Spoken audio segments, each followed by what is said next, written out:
தேமுதிக மக்கள் நல கூட்டணி ஆட்சி அமைத்தால் விஜயகாந்த் அமைச்சரவையில் இடம்பெற மாட்டேன் என்று மக்கள் நல கூட்டணியின் ஒருங்கிணைப்பாளர் வைகோ தெரிவித்துள்ளார். தேமுதிக மக்கள் நல கூட்டணி ஆட்சி அமைத்தால் வைகோவிற்கு துணை முதலமைச்சர் பதவி வழங்கப்படும் என்று தேமுதிக இளைஞர் அணி மாநில செயலாளர் சுதீஷ் பேசியிருந்தார்.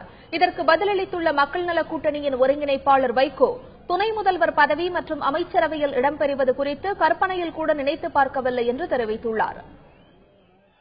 எல்லை மீறிய உணர்ச்சி வசப்பட்டு அப்படி பேசிவிட்டார்.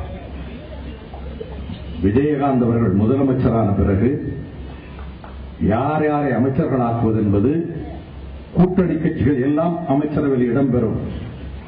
அது எந்தெந்த இலாக்காக்கள் என்பது அவர் முடிவு செய்ய வேண்டியது. ஆனால் துணை முதலமைச்சர் என்ற பொறுப்போ அல்லது அமைச்சரவையில் அமைச்சர் என்ற பொறுப்போ என் கற்பனையில் கூட இடம்பெற முடியாது.